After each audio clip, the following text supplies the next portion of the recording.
Hey, hi, hello, this is Chaos and Cats, the podcast.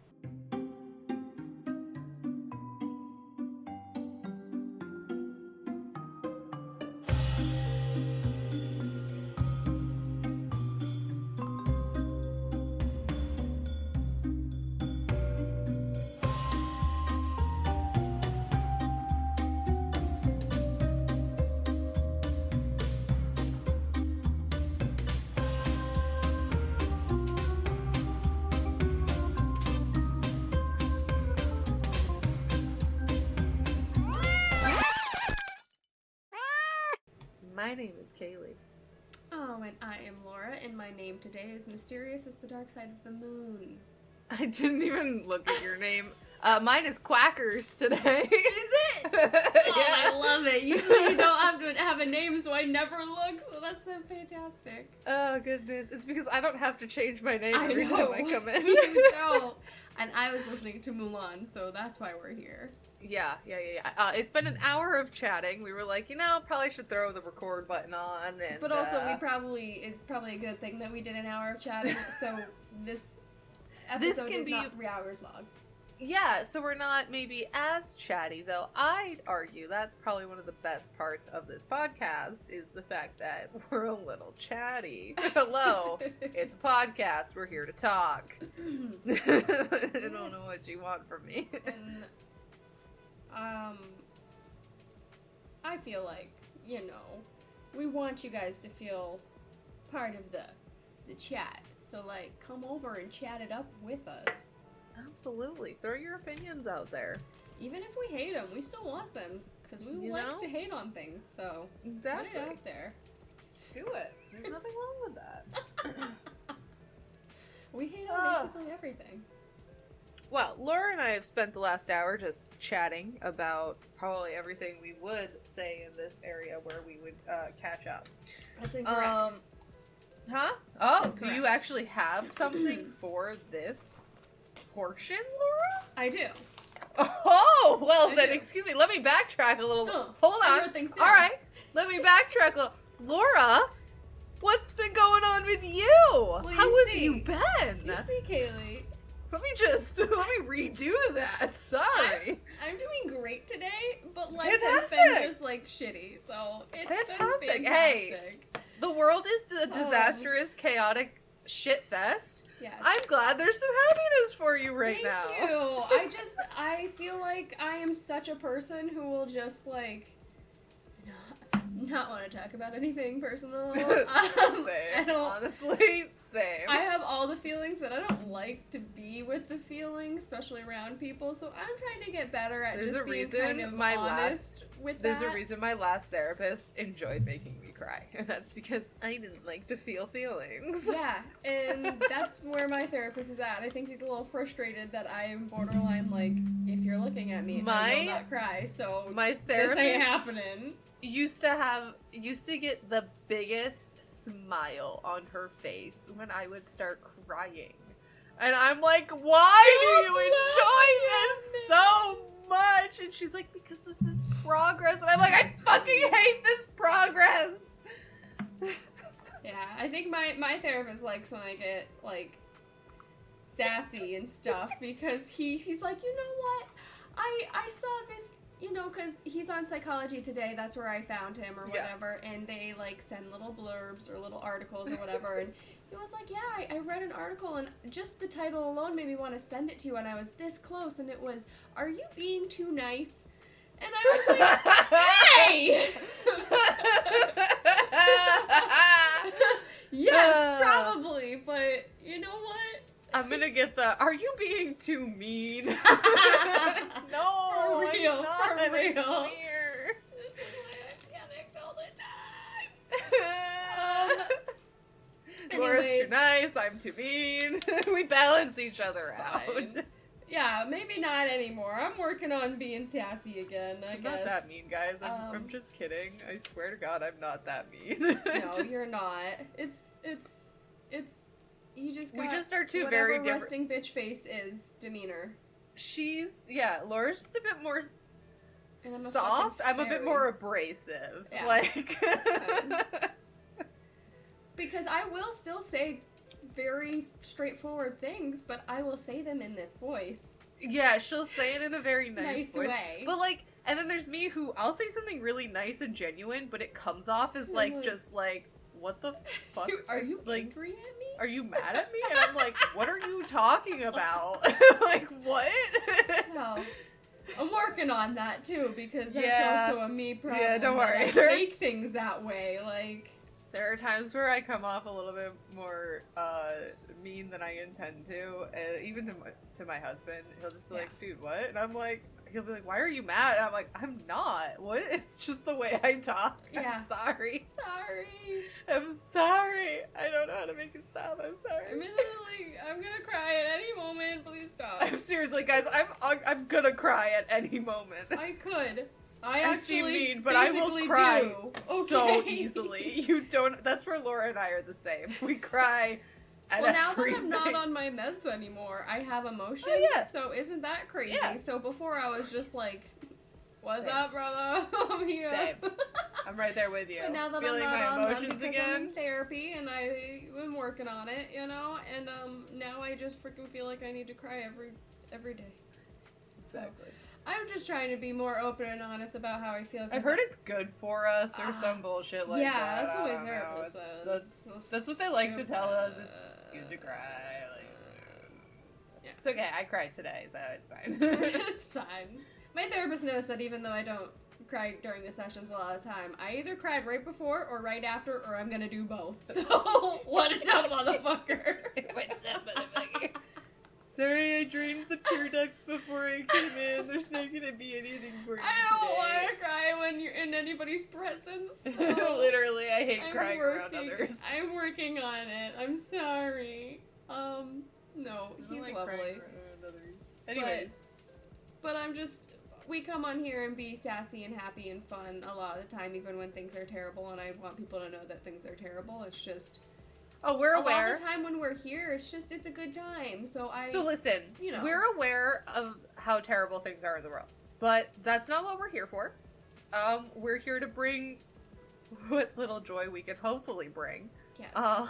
We, of course, if it comes to it, will probably discuss certain topics as needed, for brief moments when necessary, but for the most part, we just want this to be a nice, happy place where we can all forget for a moment Yes.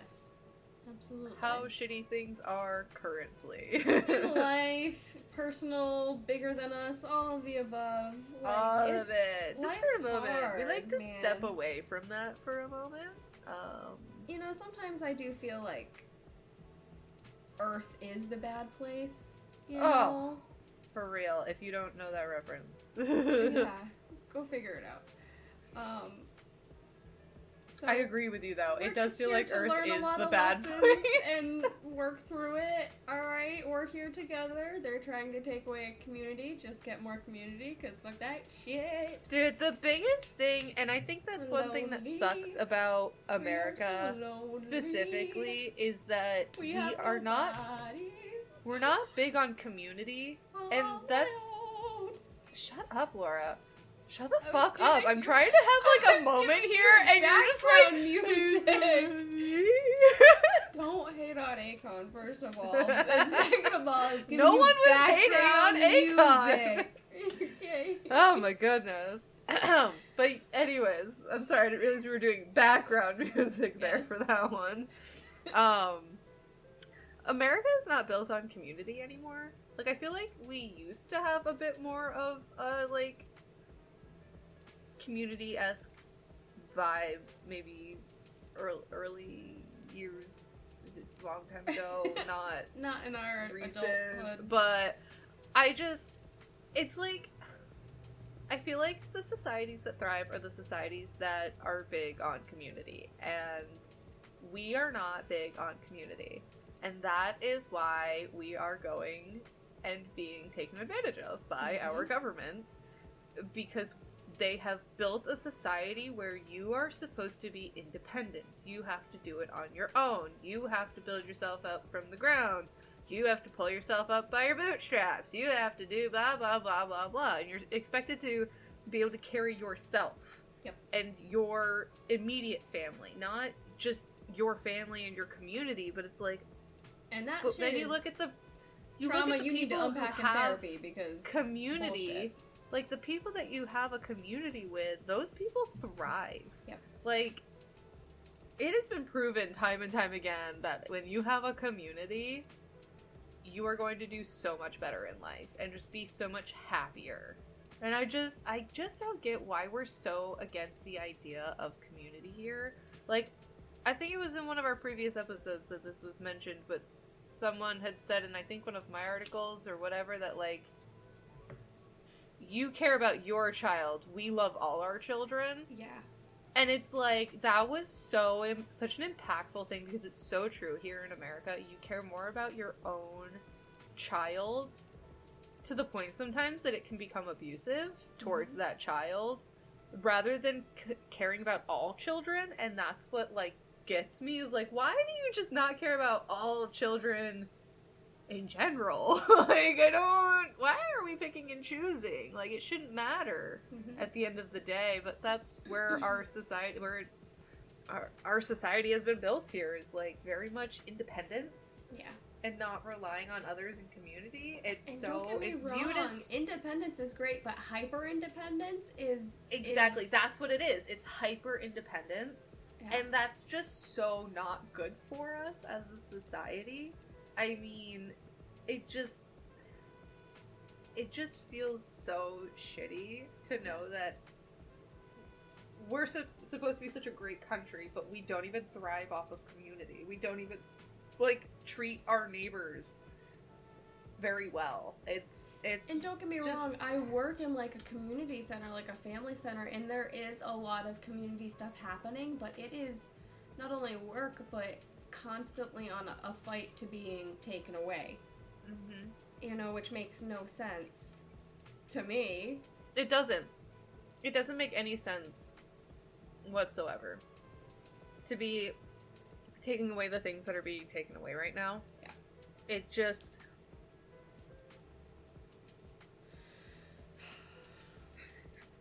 We are in a regime. Yeah. Okay? There is fucking getting pissed. A fucking regime taking over our government. And if you do not see that, you are part of the problem. And if you support the person in office, you are a part of the problem happening. Decades of irreparable damage have already been done. Yeah. And I just, since I do social work, every you're resource like in... that I typically can give to my people with a for sure, yes, they will help you, I have to, like, be upfront about, like, I don't know what their funding is looking like because things are being taken away. Like, it's May, and it's very early on in May as right now, and it's like the funding for any kind of daycare vouchers gone for the rest of the year. And I'm like, insane. Daycare is like, I saw this map that talked about how daycare in Massachusetts is like one of the highest in the countries, and it's like $1,700 a month, if not more. And that's I was reading that one child. I think I saw the same map as you. That was talking about the daycare pricing and everything, and it was insane to see the pricing. Insane. Yeah. So it's like, not only are there no vouchers anymore, but like, it's just Jesus. People have to pay that. It's ridiculous. I don't. Stuff for like housing is out. I'm just. It's losing it. A lot of insanity right now. And I think we'll probably veer off from this here at this point, because we don't like to dwell too much on these. But like I said, we will talk about these things here and there. But we don't want to make them such a thing on this podcast. Right. That's not what this one's for. But like I do want to bring just a little bit more of my personal life honesty to here, just because I feel like I've been pushing it down, and my therapist is working on me not doing that, and I think that's important. So I think I'm good for, honestly, the both of us, because, I mean, you and I think we both have, from our past experience of doing, like, our health and life coaching stuff, I think we both fully understand the positivities of talking about the things inside. Yeah. And, like, you know, actually being willing to speak about them is very helpful. And I think that's been a big thing for the both of us, where we both were thriving during our, like, health and life coaching, and it's because we were kind of being therapists to each other in a way, and it helped us both a lot at that time. And it's because we had to, you know, exactly, as and we opposed had to now where we don't have to per se. And that's really reflected on both of us, because we've talked about this definitely off air, of our mental health has not been in a good place recently, like the both of us. We've both been in really rough spots mentally, and it's been a drag for the both of us. I think to push through what we've both been going through, because neither of us talk about it. No. We don't really, especially, I mean, I don't talk about it with even many people around me, like, and you and I are pretty open with each other with a lot of stuff, but we don't even really talk about it that much anymore. Yeah. So I kind of like the idea of us talking about it more. Definitely. Even if it's just, like, on here, because I'm sure that's helpful to you guys listening, you know. Just to bring some realness and some vulnerability and some, like, genuinity. Yeah, Not it's like, that you know, we don't, but, like, on a different level, I guess. Cause I think when you hear us often sitting here going, hey, I have nothing to say about how things are going this week, it's because we're both kind of in that mindset of, like, no, stuff's going on, but I just don't want to talk about it. You know, it's like, I do have stuff that I am feeling and I want to talk about, but I just don't want to talk about it at all. Like, exactly, just because it's not fun. So it's like one of those things where even just starting there, even just saying, yes, you know, shit's hitting the fan, but I don't really want to talk about it. But, like, I think that even for me is a good start, as opposed to just being like, no, nothing's going on. And that's kind of where even I've been at recently, is it's like, I'm at least trying to admit that, like, like, there's shit going on. Like, I don't feel the greatest, but, like, I don't want to talk about it right now. But, like, there's definitely, and that is a great first step to start with. It's gonna feel a lot better. Like, literally today, I cried while picking flowers for my mom because I didn't think it would bother me so much that I couldn't send her a bouquet for Mother's Day. Like, and I sat there and I let myself cry about it, because I was like, if you don't fucking cry about it and you don't feel the fucking emotions, you're going to become a wreck, and it's just going to add and pile on top of what you're already feeling with everything else. Mm-hmm. And it's like, where does that get us? You've been there before. Where does it get you? It gets you fucking nowheres. Yeah, if anything, it gets you even worse off. Yeah, and I've been there before, because with my past shit, I avoided therapy for, like a fucking decade. Almost. It was probably 6 years before I finally went to therapy to address the fact that I had fucking PTSD and, you know, like, to finally face, like, from being raped and everything. It's like, that took me forever, and I learned a big lesson from that, like, from going to therapy, of, like, I'm really good at stuffing my emotions down, and that's not good for me. Yeah. I'm very good at it, and my therapist was very impressed with me, but not in a great way. But not even, like, healthy impressed. She's like, it's not good, but, like, whoa, I'm impressed girl, that you... She's like, I'm impressed you've compartmentalized as well as you have, and that, you know, you're not living on the streets and in a worse condition where I would expect you to be with all this shit you've been through. I was like, oh, well, thanks. I was like, I shouldn't be proud of that, but I was. So am I, like, graduating therapy? I like, so, like, I know this is, like, our third session, but I'm good, right? Right? Honestly, I love my therapist. He's fantastic, and it took me a while. I mean, I always thought he was very kind and very nice, and I liked the way he therapized to an extent, but, like... Therapized me. Yeah, but, like... Therapy's not easy, you know? No, it's not. So it's like one of those things where I was just like, I don't think I like him. And Mark's like... Yeah. Give it time. Like, because then I'll be like, we talked about this, that, and that. And he's like, oh, is that why you say you don't like him? Because he talked about things you don't want to talk about? Yeah, like, exactly. Is it because he did his job? Maybe. Is it because he did his job? Yeah. But, yeah, I know. I think once finances get more stabilized, I want to actually go back to therapy. Isn't that crazy to have to say? Isn't that a crazy sentence? Yeah. Once finances get a bit more stabilized, I can finally go back to therapy. Bit more stabilized. Then Yeah. I can go back to a little bit of stabilization myself. Good.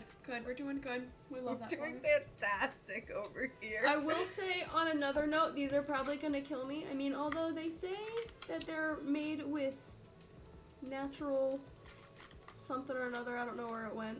Laura, everything's gonna kill us. Plant-based oils, but look at these fucking joints. One is hot pink. Oh, it's like little pre-wrap things, and one has flowers on it. Oh, I love the decorative papers. I didn't know these existed. You know what papers I miss, and I kind of want to buy a pack just to nostalgia? The flavored ones. The fucking flavor. There's flavored joint papers. Oh my god, you didn't know that? No. Yes! There's flavored I didn't know papers. there was fancy dancy ones with like they have gold tips. I feel like a freaking You didn't badass know that princess. There and was it's this just world so of beautiful cool. papers out there. Yeah, now they have flavored ones. Flavored ones have existed for so long. World shattering. It's all gonna kill me, but I'm gonna love it. Everything else is gonna kill you anyways. That's right. Everything's gonna kill you, just fucking enjoy it. Yeah. I mean, that's why we're here. We can't do all this crazy shit if we're dead or wherever people think we go. But, you know, Facts. we're here. So. Enjoy your life. And another thing is, I have a tattoo appointment on the whatever end of May. It's a Thursday. Mark's gonna go with me because I said any day. I don't care if it's a weekend. Just put me in there, please, Captain. Please. Get me in there. I wanna get in there. Come on, Coach, put me in. And he Put me in, Coach. he Put me in. He done did that, so He don't did that. I don't know what I'm doing, but I'm excited. And then lastly, on my list of lists is it's my birthday month, my birthday weekend, and tomorrow is my birthday. Yeah, I was gonna say your birthday's tomorrow. So my birthday's tomorrow. It's May 12th. So you guys are so lucky that I'm here, cause like boom Yeah. shakalaka. Oh snap! Yeah. Laura's so getting old. I'm getting old. I'm one step closer to 30 years old. Everybody, I'm almost there. Oh snap! But when I She's turn gonna be 30, geriatric soon. my mama turned 60, so I think that's crazier. All right. Dude, it's crazy. Thanks, dude. Fucking crazy shit, man. Aside from that, did you have anything you wanted to add?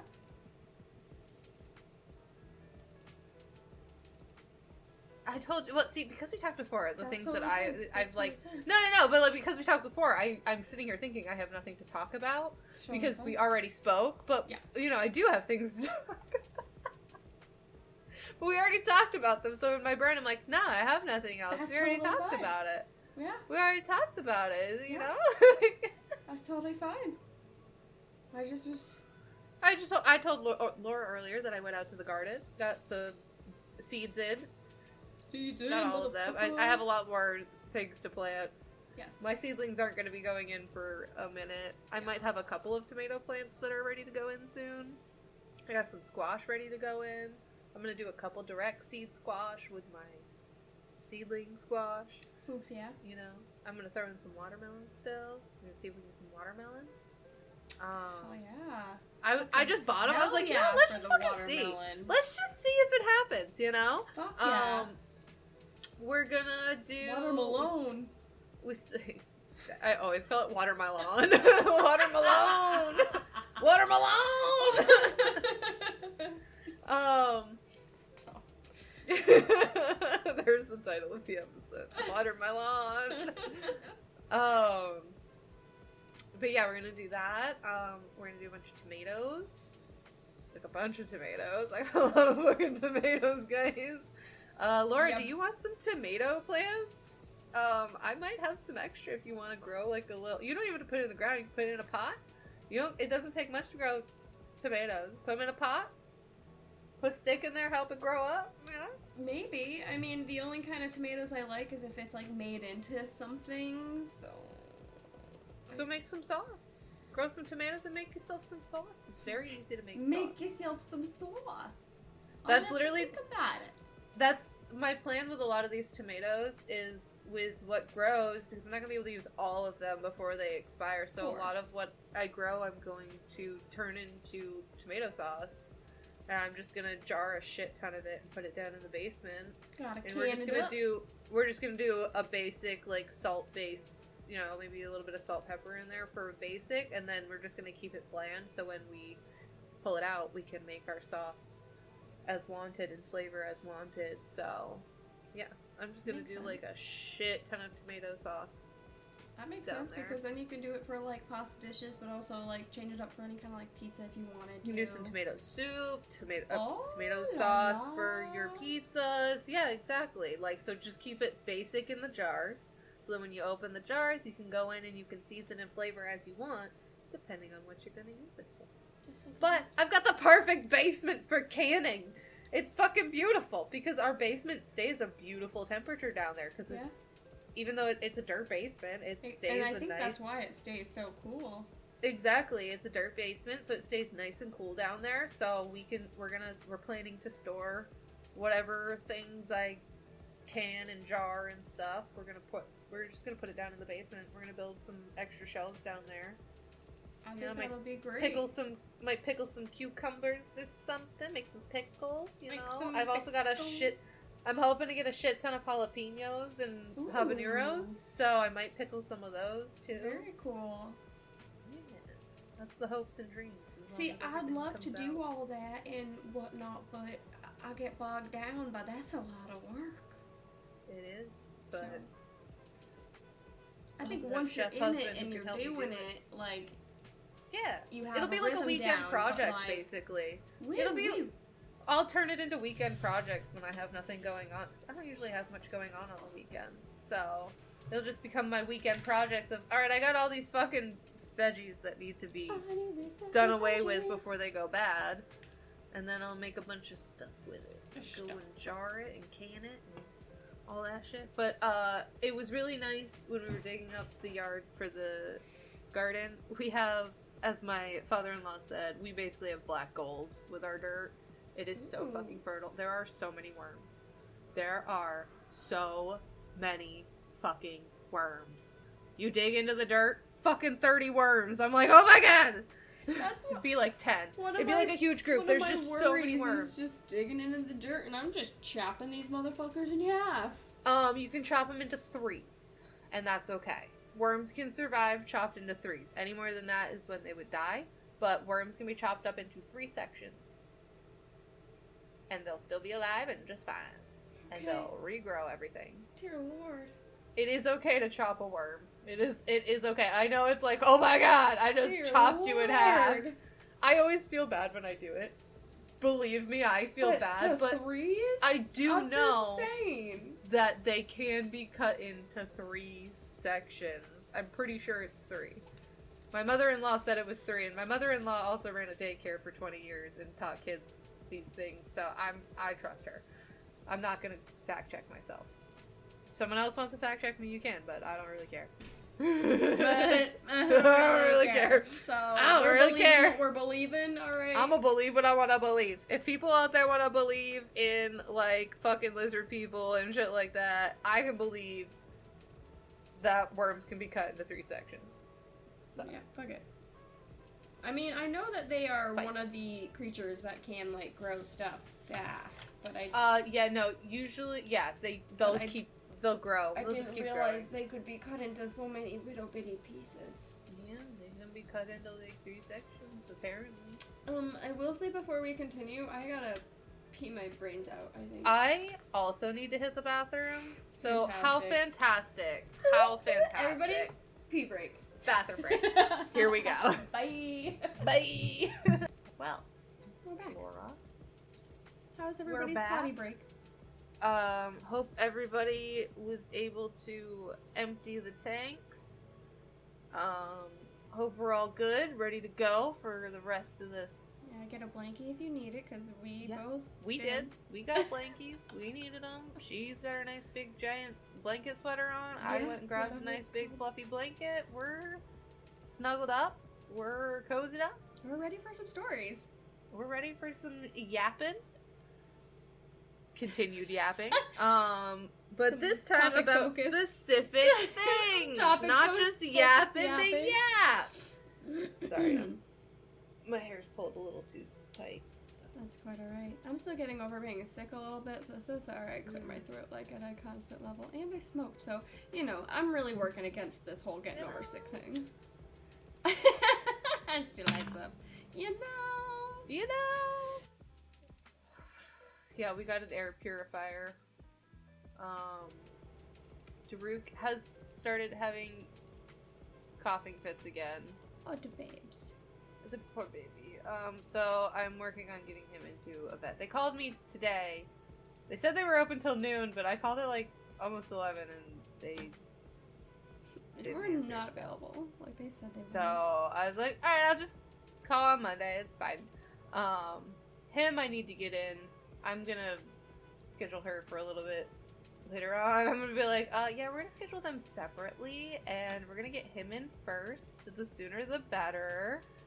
Her, she can wait a couple weeks. Yeah, like she's having healthy any right signs now. of anything, any You issues. might tell me she's a little overweight. There's a possibility. She's gotten some extra treats since we've moved. Listen, I'm Good. trying to keep my kids happy. They've gone through a lot the past few months. So, there's been some extra loving. But they also have, I feel like, more room to maybe run around with Absolutely. their heads chopped off, so it evens out. We've lost a bit of space. But at the same time, they've gained, like, the porches. So, like, more windows and stuff like that. They have more access to, like, windows and things like that. Like, their litter box is out on the yellow porch now. Mm-hmm. We just leave the window inside the house that leads to the porch. Because I'm pretty sure these porches were additions. Oh, for sure. Because Laura's been in my house, and there are windows that go to the porch. That is also all windows. So it's like I windows think, inside the house. Yeah, I don't know if that was done on purpose. Same with like your laundry room. And they're like they're standard windows that open. Well, the laundry room was definitely an addition. Because they just didn't close off that has a window. Yeah, to the inside of your house. The spare bedroom has a window that looks out into the laundry room. Yeah. And so it's the same in the big room. There's a window that looks out onto both porches. There's 2 windows, one for each porch. That I'm pretty sure the porches were additions, and they just didn't close off the windows. It's fun though. I like it. You know? So we just leave that window open, and the cats can go in and out on the porch. And honestly, if they closed up that window in the spare bedroom, it would get way less light, obviously. So it's still, it feels like bright in there because of that window. Oh yeah, no, absolutely. Inside of the house still, so. Oh, it's absolutely. so cool. Which is more than likely why they left the windows, is so that they could still get all the natural light. And I'm here for it. Me too. I'm surprised they kept them as windows you can open, is all. But True, then again, true. I've seen how they've done half the things in this house, and I'm really not surprised at all. Yeah. So, half the things they've done in this house, I've stopped going, what? Why? What? Yeah, I started going, okay, thanks. Yeah, there's a lot of, okay. Got it. Okay, thanks. That's a choice. That's a choice. That's a choice. It's an option, and you made it. So, and now I have it. Yeah. Yep. So, is what it is, man. Is what it is. Do we know who's going first today? I don't know. It's been a minute. I don't remember who went. I think it was me that went first last time. So I think it's you that goes first this time. Sounds good. If memory serves correct. So I'm gonna say it's you. Alright, we're gonna say memory does serve correct, even though who actually knows who's, our brains are fried. Even though we both know we cannot trust either of our brains, but we're gonna go with it. We're gonna do it. And either way, you get a topic. Fantastic. So, regale me a tale, Laura. I am the captain. We gotta get it up. I was looking up plants, so it got rid of it. That's fair, it happens. Because I like a lot of plants, but I don't know the names, so when you talk about them, I'm Same, like, yes. same. What does it look like? Oh, I do like those. They'll be like, oh, what kind of flower is this? Is it blah, blah, blah? And I'm like, I have to look that up really quickly. I'm not really sure what. It's pretty. And then I'll look it up and I'm like, oh my god, yeah, I love that flower.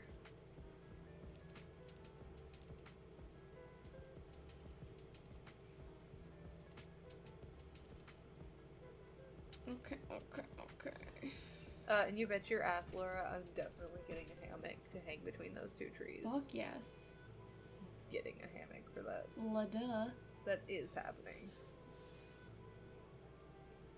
I wonder if you can get one. Do you have a bunch of bugs at your house? I mean, yeah, there's a lot of bugs here. I live in the middle of the woods on a mountain. But sometimes they're worse some years more than others.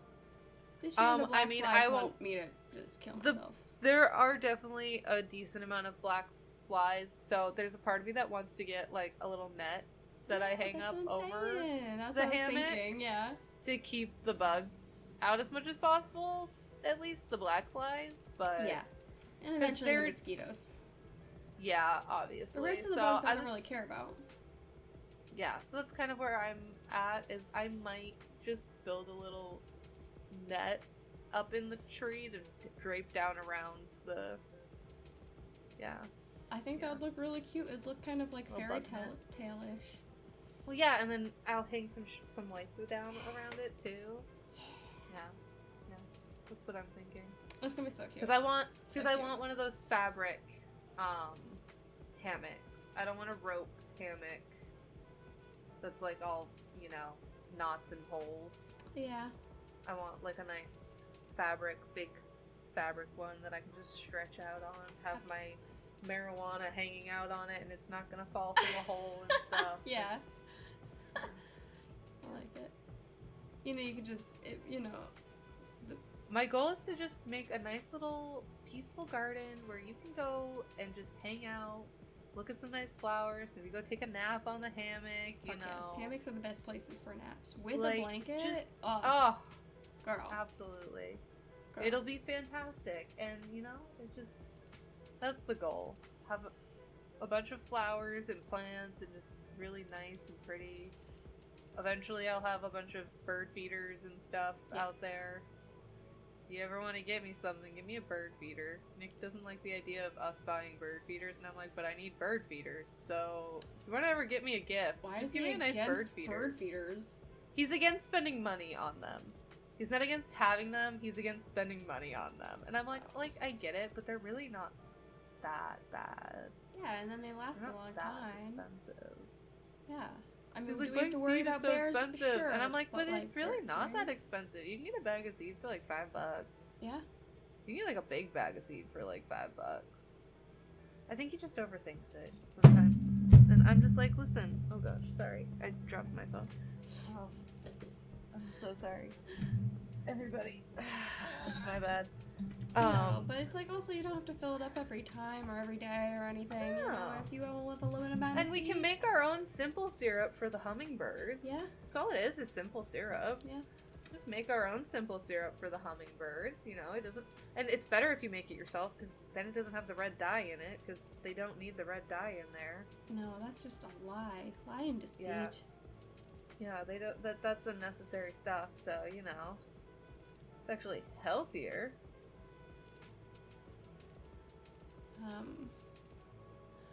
Well, I'm gonna bring this conversation to a downer a little bit. Y'all are welcome. Thanks, Laura. It's just about, I don't know, I saw this post about all these,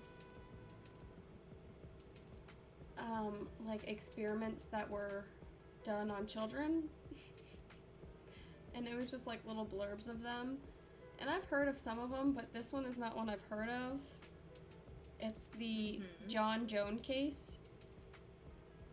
And I have a little, obviously the blurb is here, and I'll send you the link. So I'm gonna begin, I suppose. So I'd assume that there are some sadness Heavy within topics. the story, you know, so...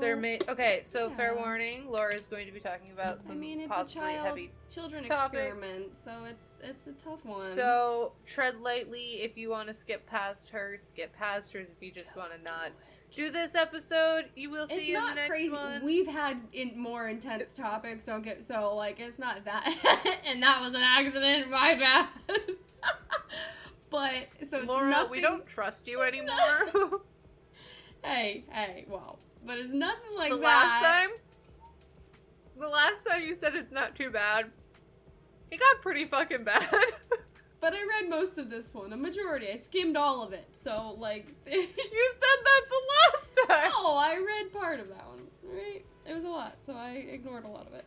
Anyway. Alright, so this is Laura, so just fair warning, possible heavy topics ahead. Maybe, but, you know.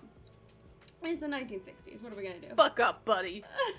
But I just found this to be insane of a story that they allowed, because it says in the mid-1960s, psychologist John Money, which already, his name is a red flag. Mr. Money, yeah, fuck yourself, encouraged the gender reassignment of David Reimer, who was born a biological male, but suffered irreparable damage to his penis as an infant.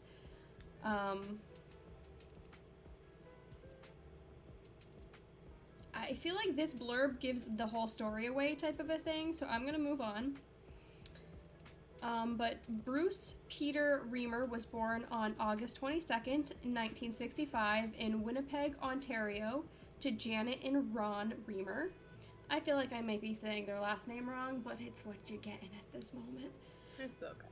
At 6 months of age, both Reimer and his identical twin, Brian, were diagnosed with phimosis, a condition in which the foreskin of the penis cannot retract, inhibiting regular urination. On April 27th, 1966, Reimer underwent circumcision, a common procedure and if you don't know what circumcision is, then here's your little blurb on it, I suppose. But it's when a physician surgically removes the foreskin of a penis. Usually physicians performing circumcisions use a scalpel and other sharp instruments to remove the foreskin. However, Reimer's physician used the unconventional technique of cauterization, or burning... What the fuck? Isn't that crazy? Or burning to cause tissue death.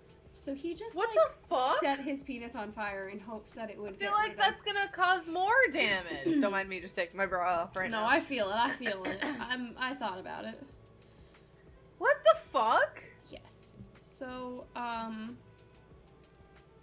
he done did that, and Reimer's circumcision failed. Obviously. At 6 months. You don't fucking say! And it makes me also wonder, like, was he was he put under for this? Like, what? Or are you just... Because what time period was this again? The 1960s? But he was at 6 months of age, so he was older than he, like, getting popped out of the womb and, like, them just cutting it off, which is, I think, still kind of typical, which blows me away. That's usually how they do it, is, like, before they go home. Yeah. They usually do it. This one was at 6 months of age because of the issues that they were having with not being able to retract their foreskin in order to pee when they are older. Yeah, but I still feel like burning just was the problem here. Oh, absolutely. That like, if you had just done a normal procedure of how you were supposed to typically do it, then we wouldn't have had any further issues, more than likely. So. And it actually, I feel like, gets worse from... Because Reimer was a twin, and both of them were diagnosed with this issue, so, you know, when they did the circumcision and it failed, Reimer's brother did not undergo a circumcision because they didn't want the same thing to fucking happen. And his phimosis healed naturally. So they didn't do anything, and it healed naturally. So it's like, I would have so much So you're telling spite. me... Yeah. One poor kid Yeah. is damaged. Yeah. For the rest of his life, basically. Yeah. And his twin. If they had just left it alone, alone, would have been fine. And also, and he is fine. I guess I didn't look into the medicality. That's not a word, but I'm making it one. Of the actual femus or whatever the phimosis of that issue, because at 6 months of age, you're not supposed to retract your child's foreskin anyways, because it can cause like an infection. So it's like, how do they know this?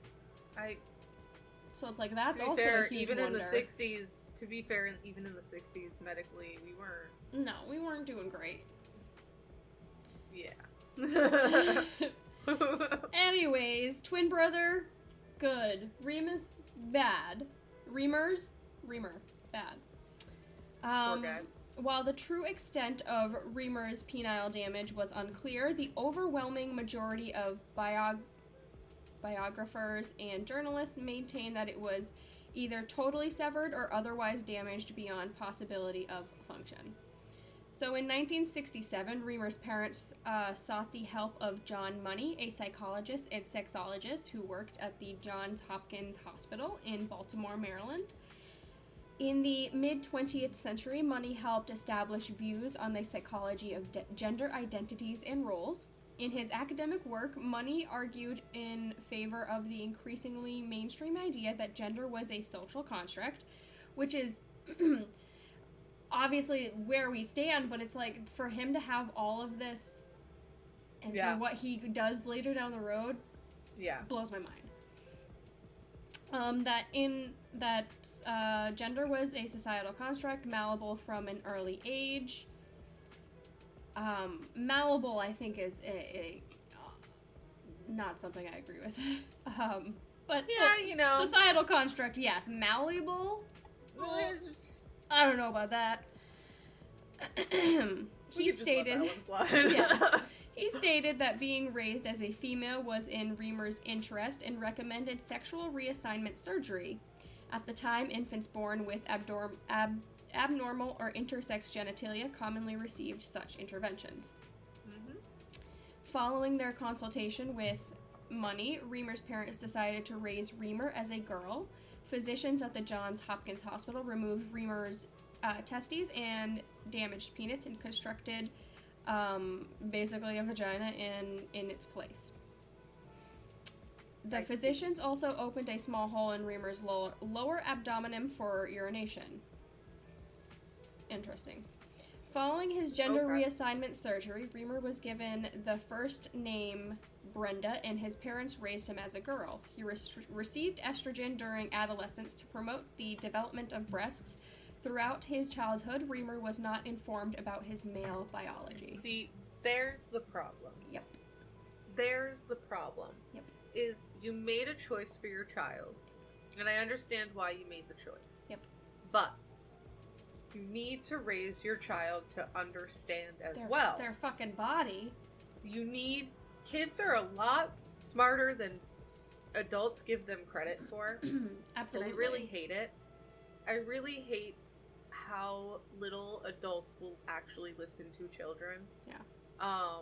Because children are actually very smart. And are very often not even really actually capable of lying. Yeah. And the things that kids tend to lie about are usually superficial things. Yeah. When it comes to trying to fit in. Not necessarily with actual general, I feel like importance and stuff. For sure. Usually if a kid comes to you saying that something happened to them, they're 9 times out of 10 telling the truth about what happened. Yep. And are capable of grasping concepts. And it's just, this is where you fall flat, is that when you don't teach your child about who they are and why they are that way, that builds a lot of resentment and a lot of anger with themselves, confusion, anger, and I also, even just even if this did not happen with his body, I think people should be given the opportunity to learn about their bodies, but even more so in this case where he might be having conflicting feelings or confused about certain things. And he's not developing like other girls because there's no uterus. Yeah. You're not getting a period. But they put him on estrogen, so he's like actively, they're actively growing breasts and whatnot. And having more than likely hormone swings and stuff, but it's not going to be... No, it's definitely not the same. Typical female journey when it... I don't want to say female, but a typical journey with ovaries and stuff like that.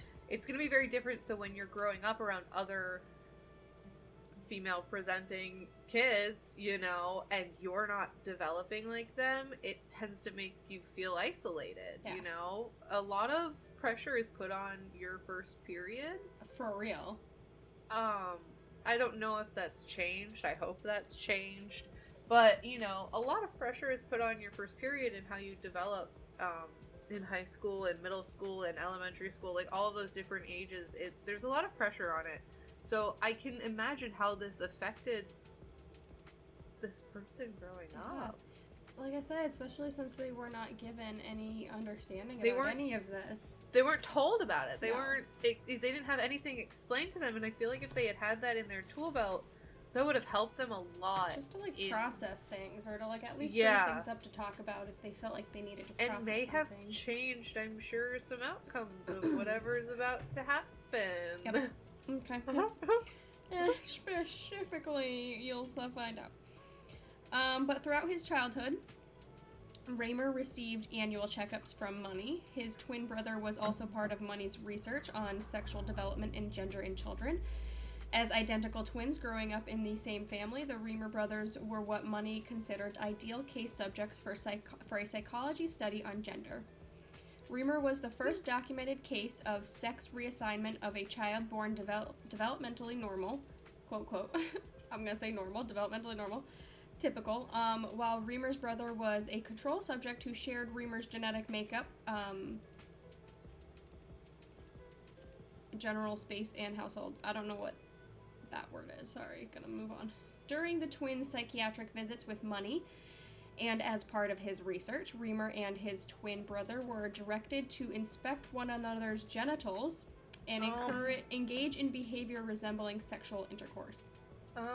That's so not... it's like, what are we doing here? Research turned what?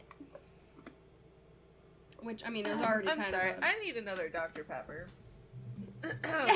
You take a minute. Take a minute with that. Yeah. Whoa.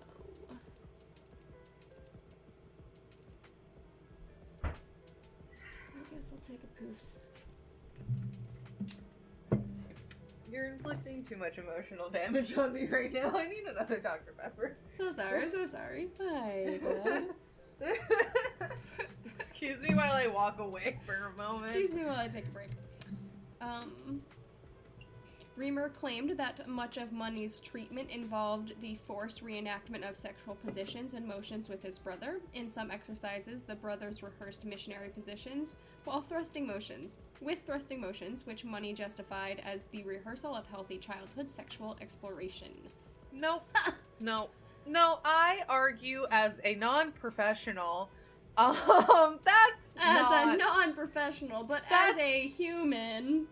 That's not. As someone who has heard about a lot of scenarios very similar to this, no, it's a solid good when you force siblings to do things like this. Anybody, but siblings, especially but especially siblings, you really kind of fuck up how they interact with people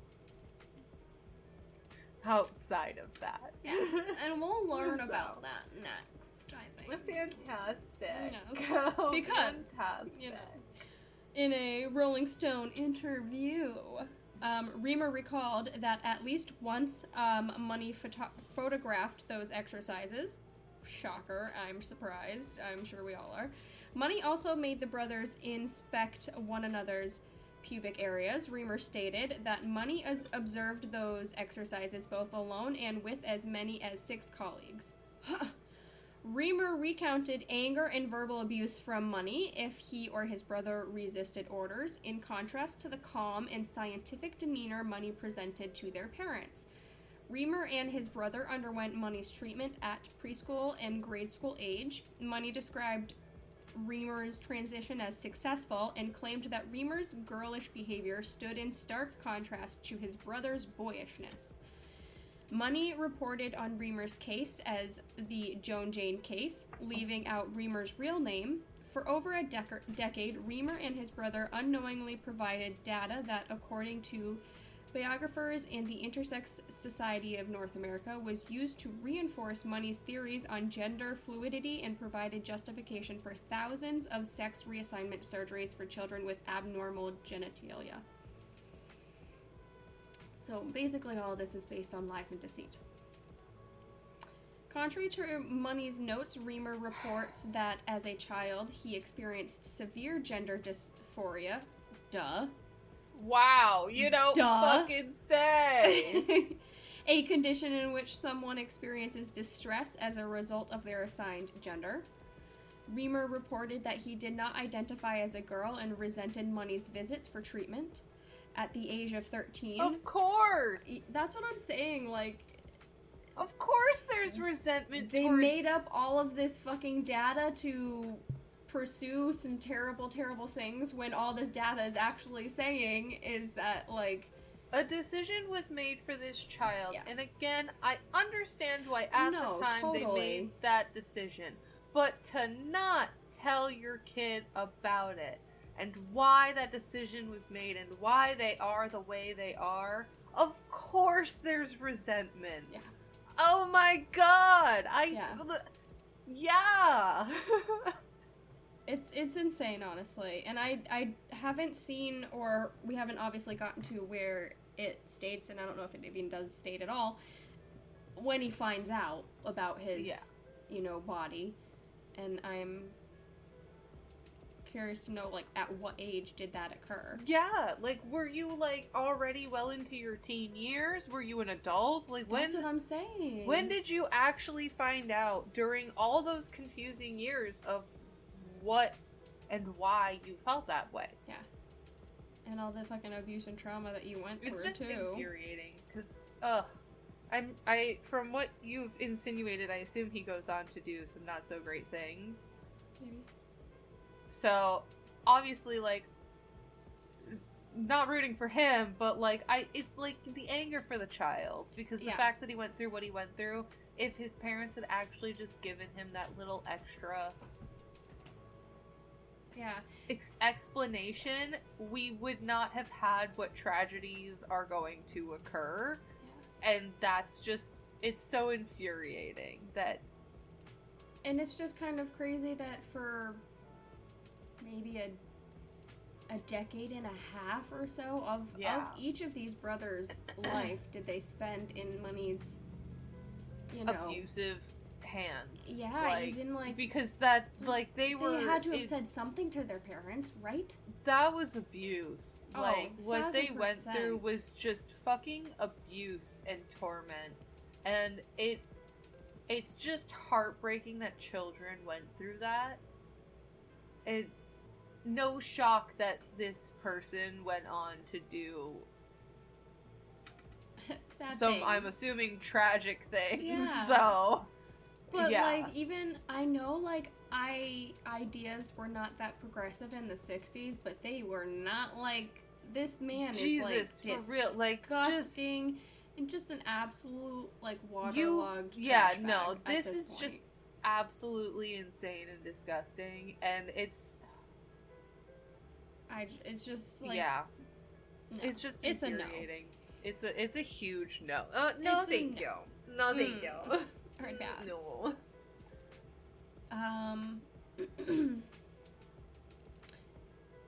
As I was saying, that Reimer reported that he did not identify as a girl and resented Money's visits for treatment. At the age of 13, Reimer threatened to commit suicide if his parents took him to Money on the next annual visit. Bullied by peers in school for his masculine traits, Reimer claimed that despite receiving female hormones, wearing dresses, and having his interests directed towards typically female norms, he always felt that he was a boy. In 1980, at the age of 15, Reimer's father told him the truth. Oh, here we are at 15, told him the truth 15. about his birth and the subsequent procedures. Following that revelation, Reimer assumed a male identity, taking the first name David. By age 21, Reimer had received testosterone therapy and surgeries to remove his breasts and reconstructed a penis. He married Jane Fontaine, a single mother of 3, on September 22nd, 1990. So what I'm unclear about is if they can reconstruct a penis, why couldn't they have just done that to begin with? Maybe they needed more skin than what he was able to provide as a an 6-month-old. infant? Yeah. Yeah. That makes sense. Yeah, sorry, not infant, but a baby. Yeah. But in adulthood, Reimer reported that he suffered psychological trauma due to Money's experiments, which Money Absolutely. had used to justify sexual reassignment surgery for children with intersex or damaged genitals since the 1970s. In the mid-1990s, Reimer met Milton Diamond, another wild-ass name, a psychologist at the University of Hawaii in Honolulu, Hawaii, and an academic rival of Money. Here for it. All right, get him, hit it where it hurts, girl. Reimer participated in a follow-up study conducted by Diamond, in which Diamond cataloged the failures of Reimer's transition. In 1997, Reimer began speaking publicly about his experiences, beginning with his participation in Diamond's study. Reimer's first interview appeared in the December 1997 issue of Rolling Stone magazine. In interviews and a later book about his experience, Reimer described his interactions with Money as torturous and abusive. Accordingly, Reimer claimed he developed a lifelong distrust of hospitals and medical professionals. Fair. This is also fair. I agree, but also go him. Yeah. To be like, you know what, this was so fucked, I need to set the record straight so this stops happening to more and more people. Absolutely. Good on him. For sure. With those reports, Reimer caused a multifaceted controversy over Money's methods, honesty in data reporting, and the general ethics of sex reassignment surgeries on infants and children. Reimer's description of his childhood conflicted with the scientific consensus about sex reassignment at the time. According to Nova, Money led scientists to believe that the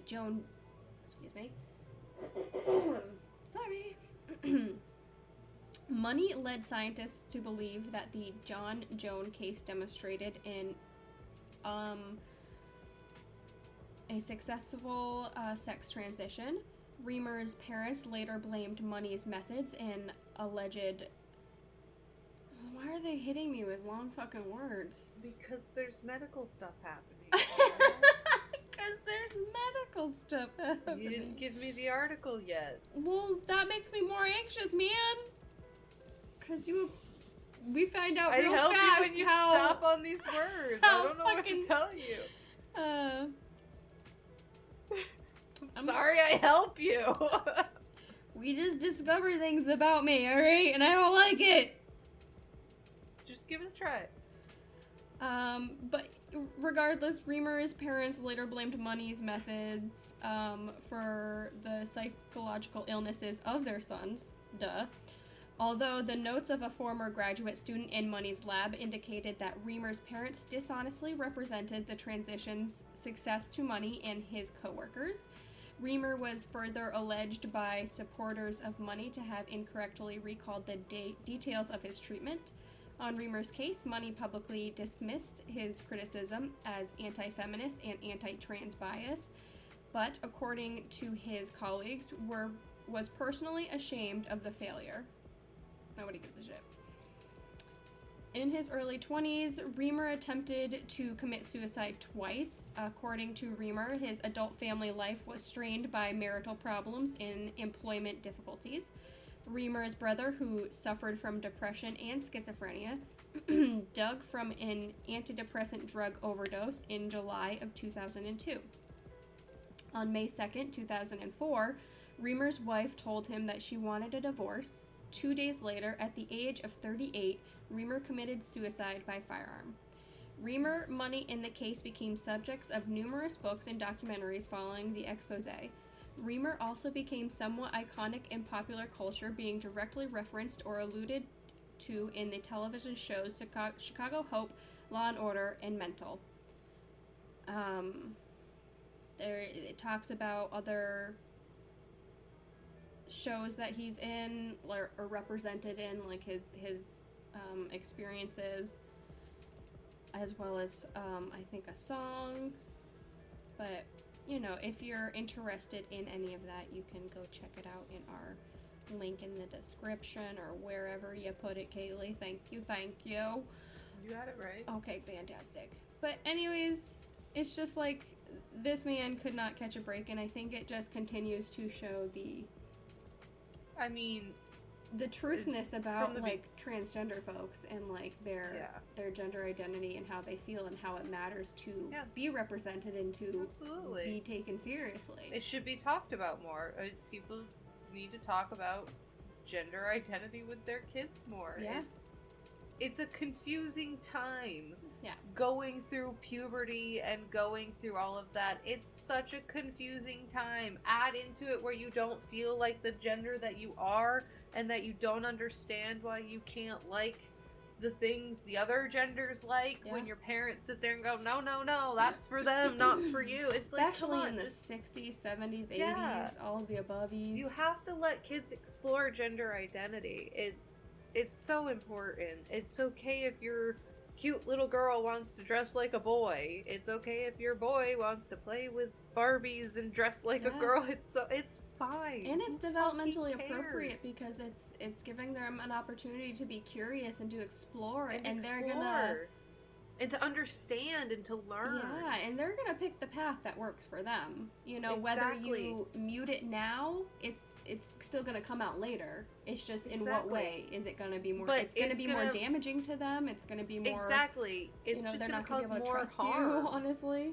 Exactly, and then it causes more confusion and anger with themselves, and then you get these tragedies that happen. It's like, stop being so fucking scared about talking about gender identity. Yeah, and letting kids explore that. It's not affect you. And it shouldn't fucking matter. It shouldn't affect you some negative way. Exactly. Get over yourself. So Laura and I get very upset about these things. I just saw this and it just was like such a really cool case because of what they were trying to scientifically prove. They actually proved the absolute opposite, which is like a conversation and a topic that's argued about even to this day when there are studies out there. There is scientific proof where it blows my mind. It blows my mind. Mm-hmm. Yeah, but people want to sit there and say, no, you can't believe in that science junk. Yeah. No, really? Because it's been pretty fucking successful so far. The scientists are the ones I trust. I don't know what to tell you. For real. I trust them more than our government, honestly, at this point. Yeah, and if you just look into the studies, even the fucked up ones like this, it continues to show the truth. Yeah, and you can find the truth in there. Yeah. Even if they want to sit there and say that they were successful, just looking at the study, you can see they were not successful, but in their brain, they think they were. Yeah.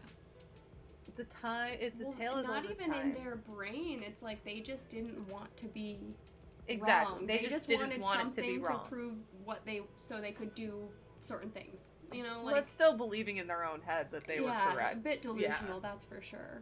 So Absolutely. I like more props to this man to go through all of that. And it's sad that it ended the way that it ended. For sure, but for he took him, them down. Exactly. Beforehand. And I can't, at the end of the day, I can't blame him. I'm sure he had so many conflicting feelings and he went through so much that I'm glad he took them down. Yeah. First. And I'm glad that he did embrace who he actually was. Yes. You know, that he was like, you know what, no, I do feel like a guy, and to find out that I was born male, Yeah. I'm gonna take that back, and I'm really glad that he did that for Especially himself. in the time where stuff like that was very... I Yeah. mean, it's controversial now, let alone then. Oh my god, yeah. Exactly. I can't honestly imagine what his parents probably feel like, because I hope they feel guilty. Well, yes, or at I'm least sure a little bit they of guilt do, and shame. but I'm sure they do. But for one of their children to feel so much anguish that they commit suicide and tried multiple times, and then for the other one to end up depressed and schizophrenic and to die via the only overdose, thing I can hope is would that be debilitating for me. The only thing I can hope is that the parents really didn't know what was going on at the that's time what that I'm it was happening. Wondering, like that's because it is the that's 60s. like It makes absolutely, and it's so were a lot easy more to trustworthy, manipulate children and say you can't tell your parents or XYZ will happen, and they'll believe that. Yeah.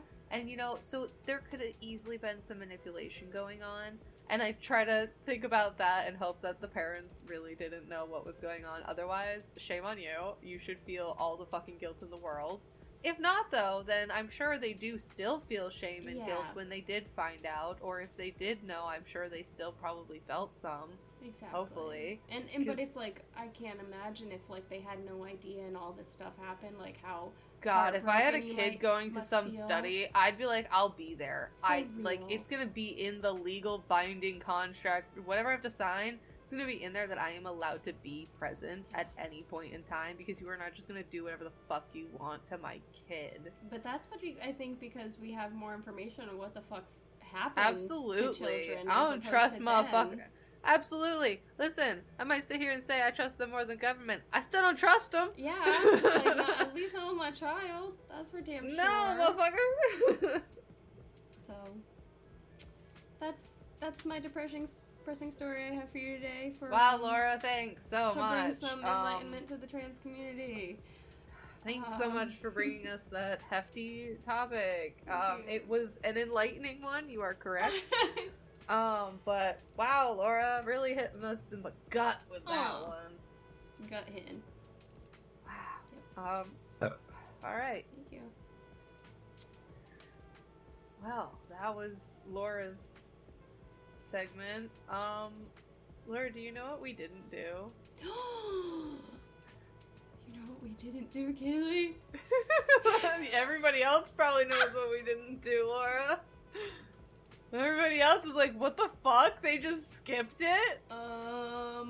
Yeah, okay, this is what happens.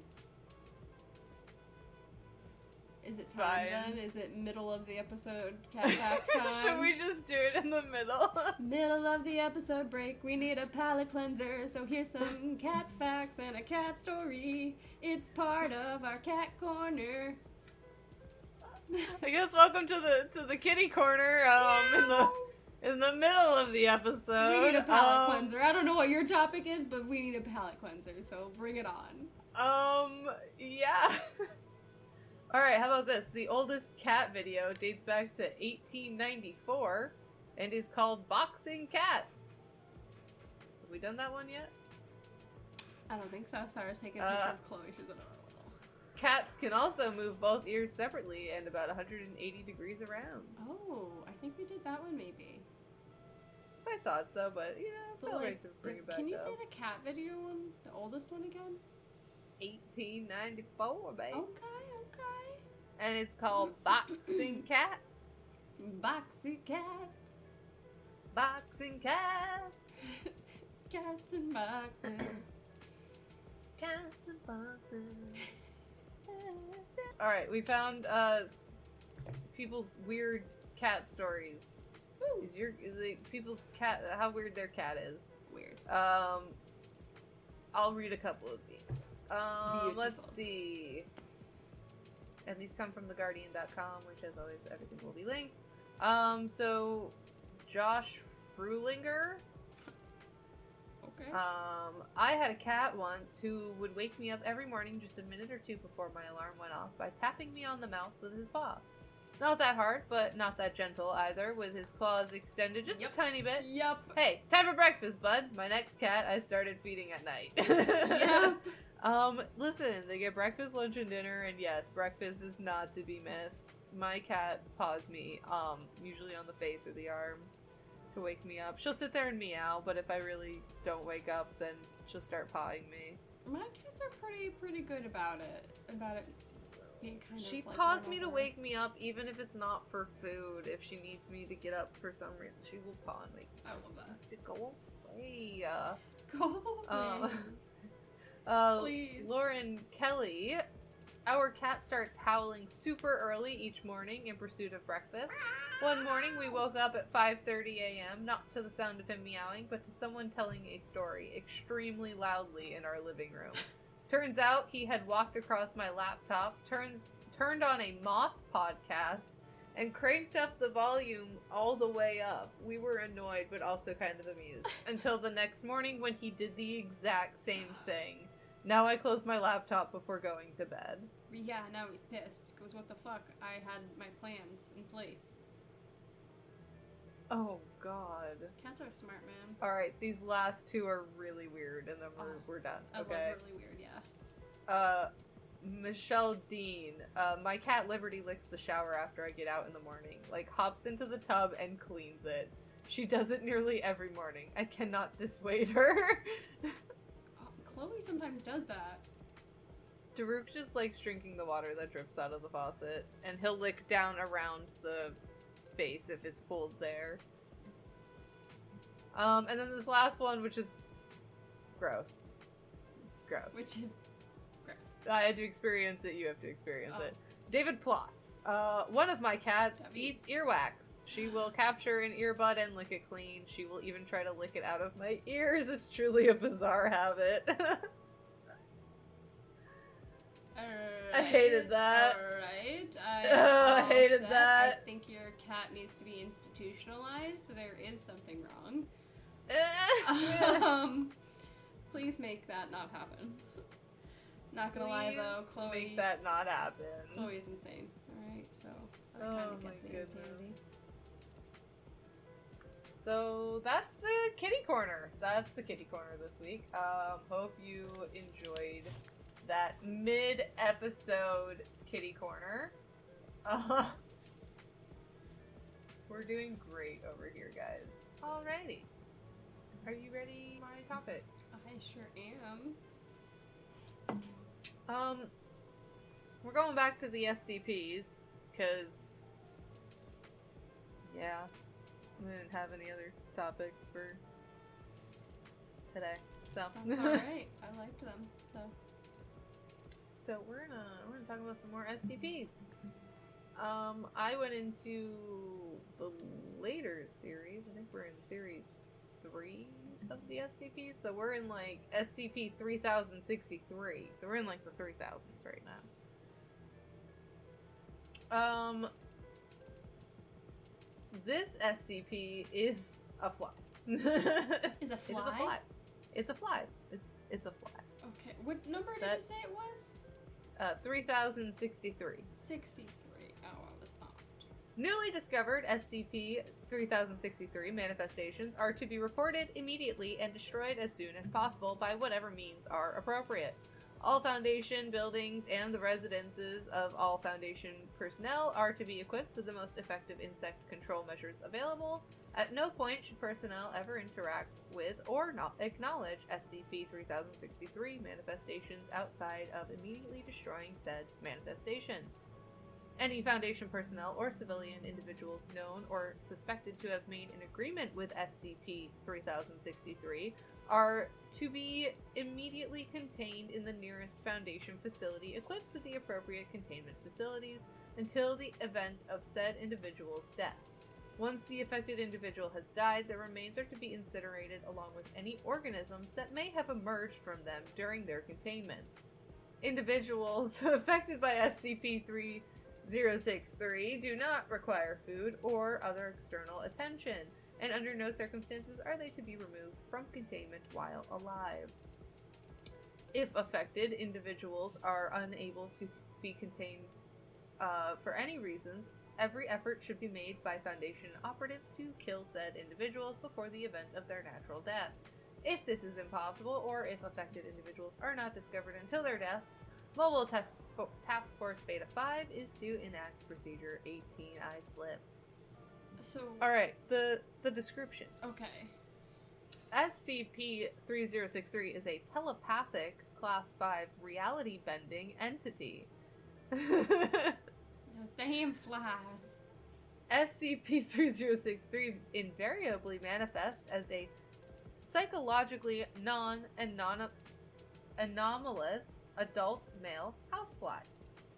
It is currently believed that only one manifestation of SCP-3063 exists at any given time, but is yet to be confirmed. Manifestations are to be considered destroyed when they have sustained damage that would be sufficient to kill a non-anomalous housefly. After which SCP-3063 will manifest elsewhere on Earth. No manifestation event has been observed as of yet, and is not currently known whether SCP-3063 manifests as an entirely new individual housefly, or simply inhabits the body of an existing housefly. All SCP-3063 manifestations operate with a single goal, namely making an agreement with an individual. The terms of such agreement vary greatly, but most always involve SCP-3063 promising an individual any single thing they greatly desire in exchange for an unspecified price. Such offers have included large sums of money, the love of other individuals, political power, and reality-bending ability. Classic. It is hypothesized that SCP-3063 reads the thoughts of its target to tailor an offer specific to them. SCP-3063 refuses to discuss anything other than the terms of its agreement. If an individual accepts the terms of agreement, the SCP-3063 manifestation will immediately combust and die, at which point the individual will receive what they were promised. If an individual does not accept SCP-3063, will continue to tempt them with larger and larger offers until either the individual accepts or the manifestation is destroyed.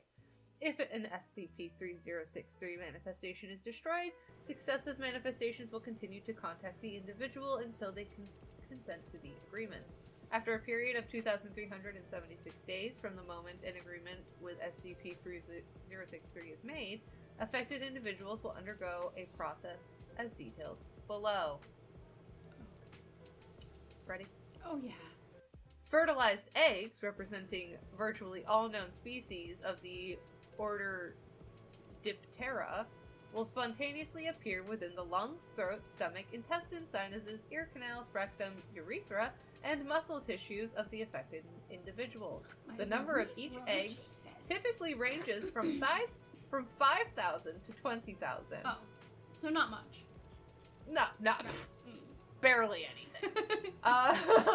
The eggs will hatch naturally, and the resulting maggots will begin consuming tissues of the affected individuals for between 3 and 14 days in order to escape the body. When this period has elapsed, the maggots will pupate and lie dormant. Pupate is a terrible word. It's a terrible I guess word. I don't really know what it means, but no thank you. Yeah, I think it's the stage right before they turn into flies. That's when they I think go into their little shell and do their transformation. Turn into a thing of goo. You within 2 to 6 days, pupae will emerge as an adult imago flies.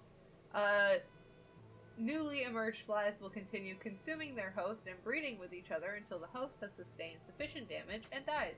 This typically takes between 1 and 5 weeks, and has been known to produce upwards of 50 million individual flies. So, nothing at all. Barely anything. Yeah, I think you could be fine. Yeah. When the affected flies. individual has died, the remaining flies will cease reproducing and enter a stage of dormancy, during which they will eventually starve and die. A new manifestation of SCP-3063 will appear shortly after the death of the affected individual. Affected individuals will remain conscious for almost the entirety of this process, resulting in great distress. Roughly 70% of affected individuals will attempt suicide during this process. Flies generated during this process have been determined to be entirely non-anomalous, If the affected individual dies during any point in this process for during the preceding 2,376 days, the process will stop and the flies will die. No known method of averting this process other than the death of the individual has been discovered.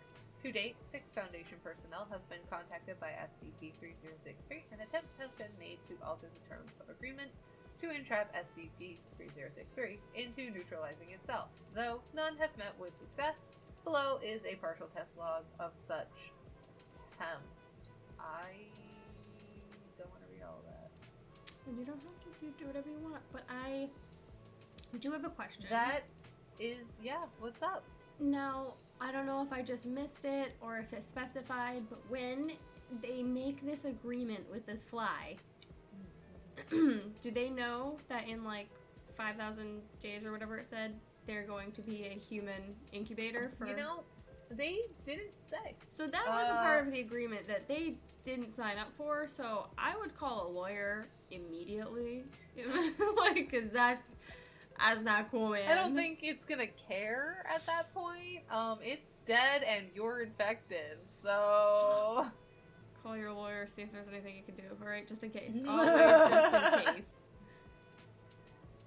Always just Fuck that case. fly up. If you're dying, you're not dying for this fly, that's for sure. Let's get it. Okay. Jump out of fucking plane without a parachute. That's your best option, I think. Maggots are disgusting.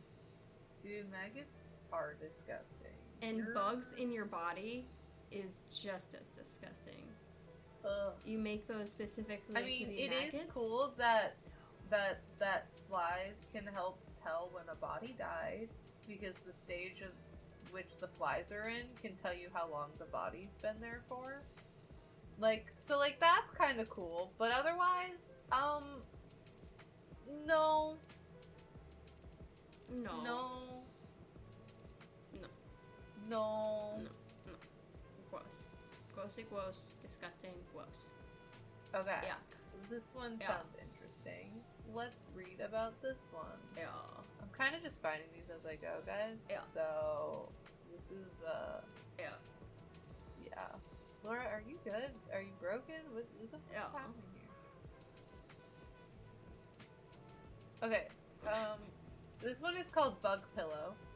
Oh, wow, we're back with bugs. Got it. It's a bug episode It's of apparently a terrifying bug fucking episode. nightmares. Got it.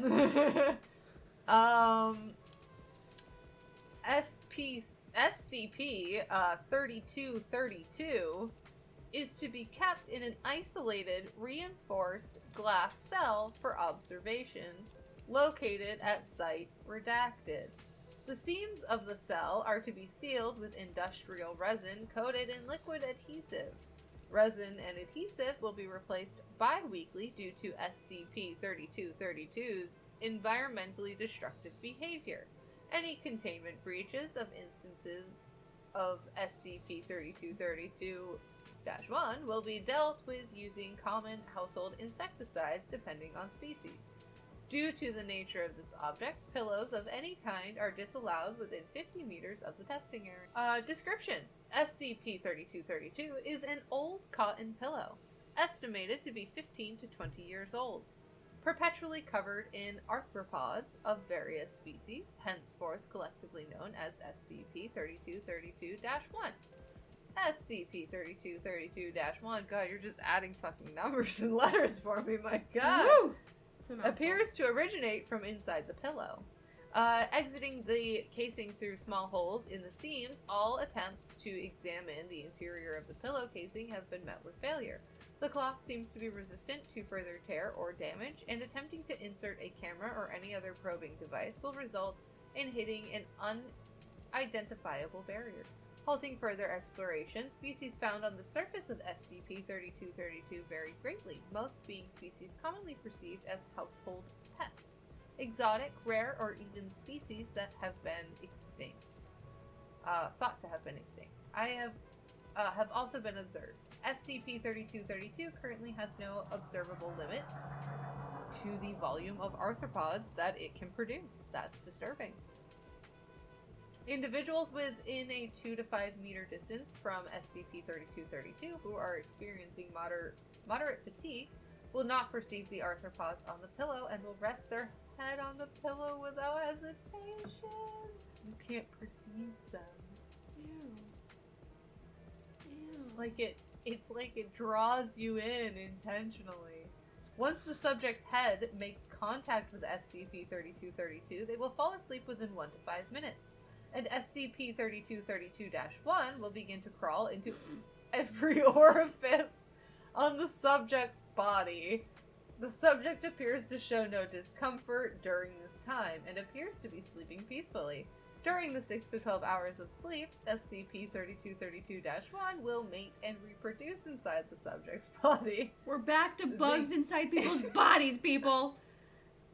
I didn't know it was gonna go this way, I'm so sorry. The young will mature at an anomalous rate and become fully matured adults within the allotted time. Eventually, they will exit the subject and collectively gather to reoccupy the pillow. The surface population does not appear to change as the surplus of arthropods enters the pillowcase. Subjects who undergo this process suffer no adverse effects and are physically unaffected by SCP-3232-1. Shocking. That's shocking. I bet they had nightmares and are traumatized. You just had a massive 6 to 12 hour bug orgy in your body, alright? Oh. There's no consequences to that? Are you kidding? What? Are you sure? When foreign arthropods are introduced to the pillow, a seemingly random percentage become assimilated into the swarm, while others are violently torn apart by the other arthropods who drag the pieces back into the pillow. Criteria for assimilation is currently unknown. When separated from the pillow, the arthropods exhibit no anomalous properties and are indistinguishable from their respective species. Oh my goodness. Though they will persistently attempt to return to the pillow, ignoring all self-preservation instincts. Addendum -01 SCP-3232 has demonstrated to have limited control over SCP-3232-1 and has exhibited self-preservation behaviors. It has made attempts to use varying species of ants and locusts to gnaw away at its containment cell, and has even on occasions produced bullet ants to attack researchers while being studied. Containment procedures have been updated accordingly.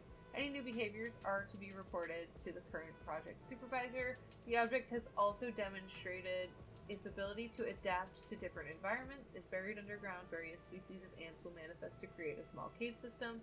If submerged underwater, the surface will become populated with aquatic arthropods, including species of Notonectidae.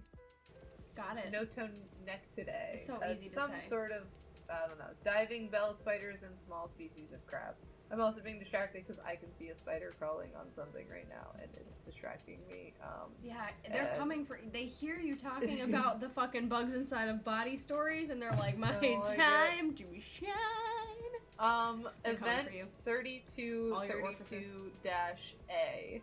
Another pillow was introduced to SCP-3232's containment cell. After approximately 24 seconds of exposure, a single insect, a cockroach specifically, left the swarm, tore a hole in the side of the pillow casing, and entered the inside. It remained in the pillow for 4 hours until the pillow seams began to tear open, leaving small gaps for a new swarm, now designated SCP-3232-1-B, oh my fucking god, to emerge and populate the surface of the pillow. Studies have shown that the new pillow, now designated SCP-3232-B, now possesses the same anomalous properties as the original.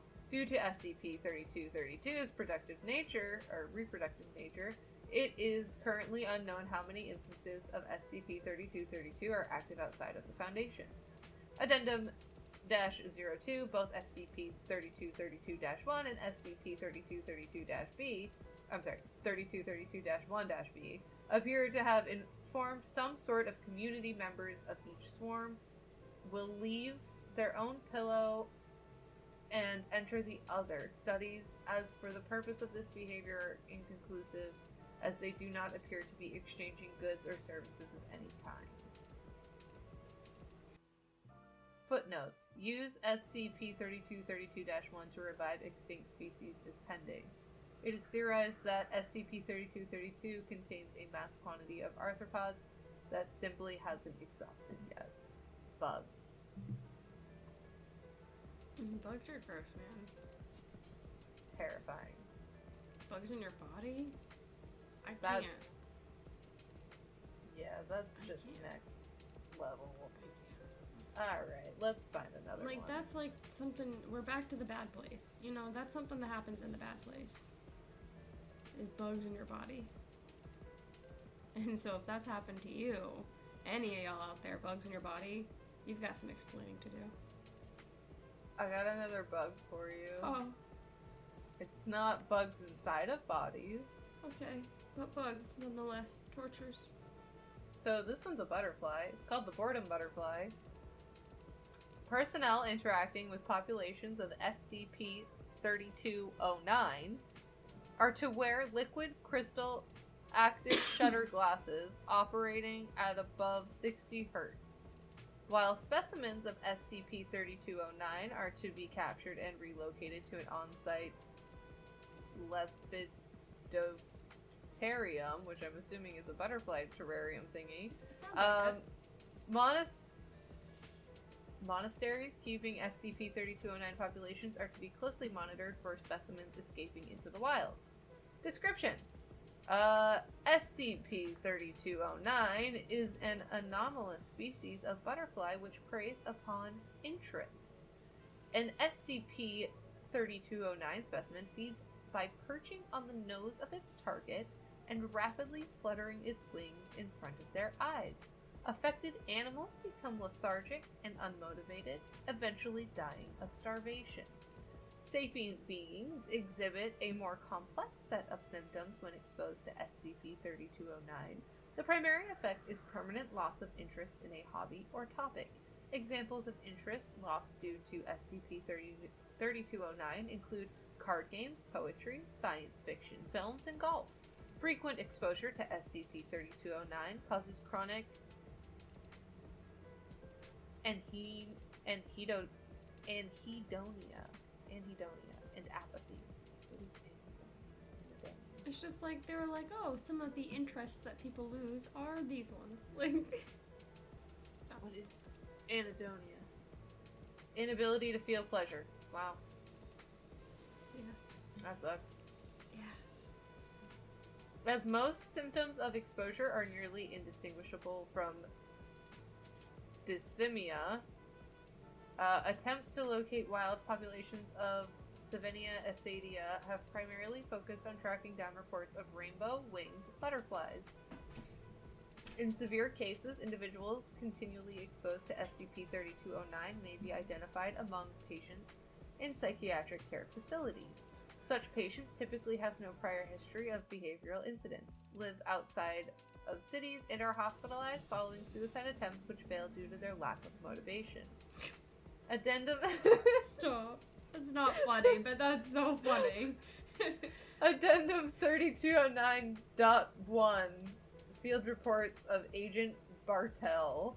The Ethics Committee has indefinitely postponed actions against monasteries in and around Nepal, an unknown number of which may be maintaining populations of Sevenia acadia in secret. Internal discussions center around testimonies of Field Agent Aaron Bartel, who was assigned to identify, investigate monasteries involved. Might have a lead on ex-monk in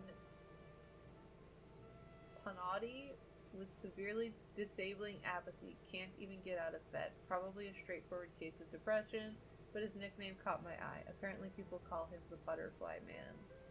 Met the Butterfly Man. Real name, Rajiv Sakya. Couldn't get a statement from him. He had no interest in conversing. As far as I can tell, he has no interest in anything. Borderline vegetative. I did obtain the name of his former monastery from one of the neighbors taking care of him. Turgar Gompa, located in the valley a few kilometers east of here. Hoping that doesn't turn out to be one more dead end. I haven't seen my family in, 4 months? Oh, there's so many of these. I'm sorry, I'm not actually going to go down that rabbit hole. That's okay. Yeah. But yeah, that's the butterfly. The boredom butterfly. sucks all interest out of you.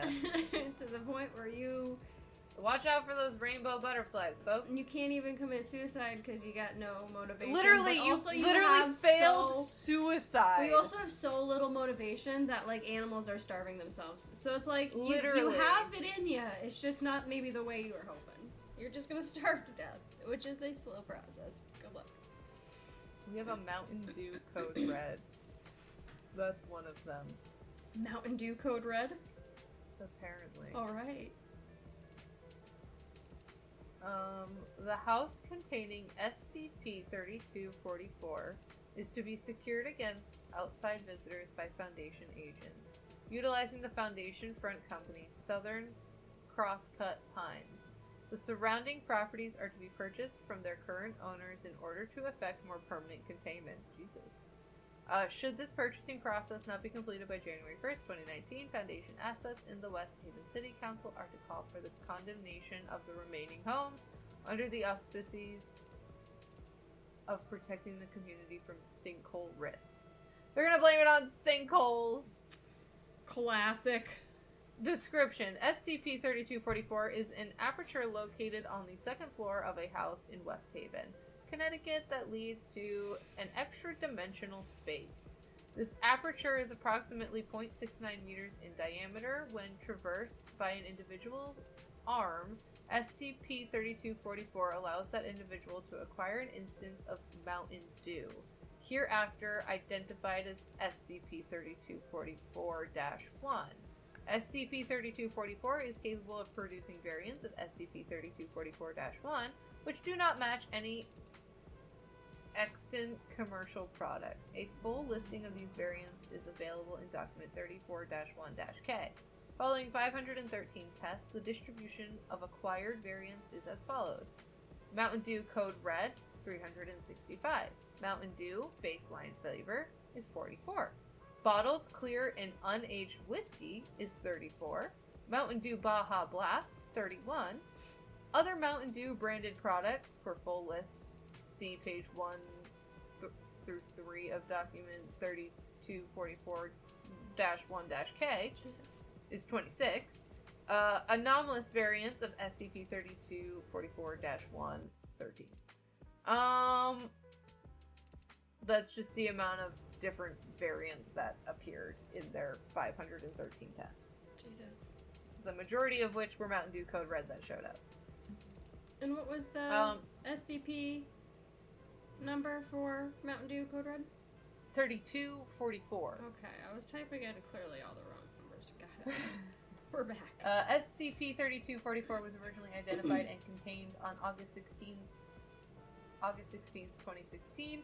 The house SCP-3244 is located in had been abandoned for 7 months by its previous owner, Toby Thompson. Mr. Thompson was last seen on January 18th, 2016, approximately 9 months after the original creation of SCP-3244. A collection of communications between Mr. Thompson and his associates are collected below. I will read you this text message string. Okay. Yo, I got an idea. What? What if we didn't have to get up to get stuff from our fridges downstairs? Like Rick and Morty? You know anyone who's good with portals and shit? You heard of the J-Men? Shit, yeah. Charles Bowles? He got a number? Dude still uses email. Old fart? Yeah, but like, be respectful. Call him Mr. Bowles. The fuck? Just do it. Fine, what's his addy? One sec. CharlesEarlBowles@gmail.com. That is an old person. Don't fuck this up for me. We need them for stuff sometimes. I won't. Jesus, get your panties out of a knot. Hey, Mr. Bowles, a friend of mine told me that you could help me make portals and stuff. Mr. Guthrie told me you might be dropping me a message. We're quite honored to be considered for the work. Honestly, what did you have in mind exactly? I wanted to know if it was possible to make a portal from my desk to the refrigerator. I see. Yes, we can do that. Are you sure? This is quite an expensive service you're asking for. Yep. Alrighty then. We'll contact Mr. Guthrie for payment if you don't mind. He's a known quantity to us. And I'd be more comfortable with that sort of arrangement. Once the deposit clears, we'll send one of our people to you. I'm good for it, but alright, he's got my details. Excellent, we'll get this ball rolling then. Thanks for the business. This sucks. What now? I'm out of dew. Lol. Not funny, dude. Lols. Fuck you, I'm fixing this portal. It's broke. I don't want to have to buy more dew. So you're broke. No, just lazy. Calling it like you see it. So I guess he created a portal so he could have more dew, Mountain man. Dew? Yeah. I'm debating actually emailing charlesearljones@gmail.com and just seeing who's out there. Can't imagine. It's probably, I mean, if that's what you want to do, Laura, that's... With their original email, too. I'm... Right? Yeah. Yeah. I mean, why not? See if they're real. See if they're out there. See what you get back. Going. Can I get a portal? Can I make a portal? I am interested in making a portal. Interested in a portal. Is that I something am you can interested help me in with, making a sir? portal. Mr. Jones, Mr. Charles. Hello. Well, I think that's it. I'll end that there with those. I think that's a good one to end on. Let's end there. Yes, no more bugs in the bugs body. or bottles of beverages that apparently are portals to somewheres. We don't know. Yeah. We don't know. We may never know. Yeah. Alright, if you have any questions, comments, concerns, topic ideas, whatever it is, you can hit us up at our email, which is chaosandcatspodcast@gmail.com. You can hit us up on the Facebook, the Instagram, the TikTok. Chaos and Cats Podcast. At Chaos and Cats Pod. That's where you can find us. And our YouTube is at Chaos and Cats Podcast. And we also have listed down below our actual personal Instagrams. If you want to follow us there, you are more than welcome to. Everything is linked down below in the description. As always, that's it. That's where we're gonna end it. Have a lovely day. Bye.